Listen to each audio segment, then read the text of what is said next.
na natambua kwamba taarifa zaidi zitaendelea kutolewa, na nitumie mahali hapa vile vile kulitaka jeshi la polisi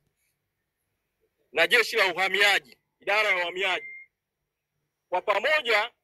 watoe kauli kwa umma kwamba makamu mwenyekiti John Heche yuko wapi na ana hali gani. Makamu mwenyekiti alichukuliwa mchana kweupe, tena ni asubuhi kweupe kabisa, hapa mbele ya mahakama,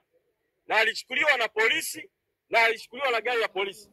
Kwenye wajibu wa kusema yuko wapi na ana hali gani, wa kwanza kabisa ni jeshi la polisi na wa pili ni idara ya uhamiaji. Jana kwa nafasi yangu kama mtendaji mkuu nilifanya mawasiliano na kiongozi mmoja wa jeshi la polisi, akanieleza kwamba makamu mwenyekiti yuko Dodoma, na akasema tufuatilie Dodoma. Sasa sikusema chochote jana baada ya kupata hiyo taarifa, kwa sababu kwa bahati mbaya jeshi la polisi ambalo linataka kufanya kazi kitaaluma na kitaalamu limekuwa na tabia wakati mwingine kutoa taarifa za uongo. Sababu juzi walimpa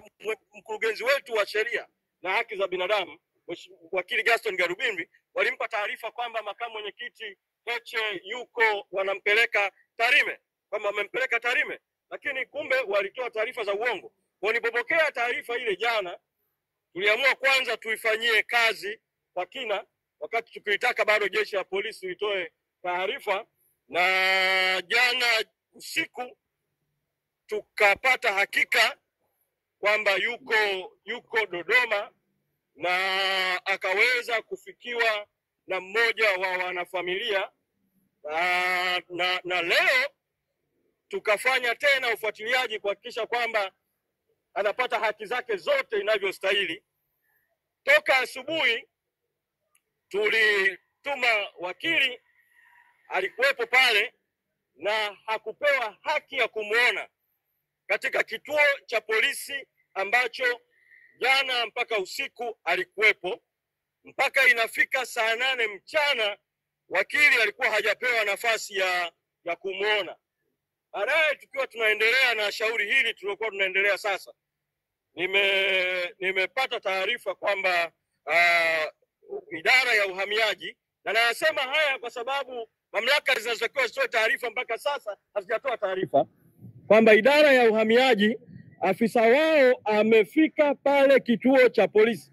kwa kile kinachoitwa kufanya mahojiano na makamu mwenyekiti Mheshimiwa John Heche. Sasa sijapata tena taarifa zozote za ziada mpaka ninavyozungumza na nyinyi muda huu sasa hivi juu ya makamu mwenyekiti John Heche ana hali gani, nini kinaendelea kuhusiana na hatima yake, na kwa sababu hakuna taarifa zozote kwa umma mpaka sasa kutoka kwa jeshi la polisi wala idara ya uhamiaji, mwito wangu bado kwa jeshi la polisi na mwito wangu kwa idara ya uhamiaji ni kutoa taarifa kwa umma juu ya alipo makamu mwenyekiti John Heche na hali yake ilivyo, na wamwachie huru, kwa sababu hakuna mashtaka yoyote ya msingi dhidi yake. Ninachokiona tu mimi ni jaribio la kutaka kutumia visingizio kuendelea kumshikilia kuelekea tarehe 29 Oktoba na baada ya tarehe 29 Oktoba.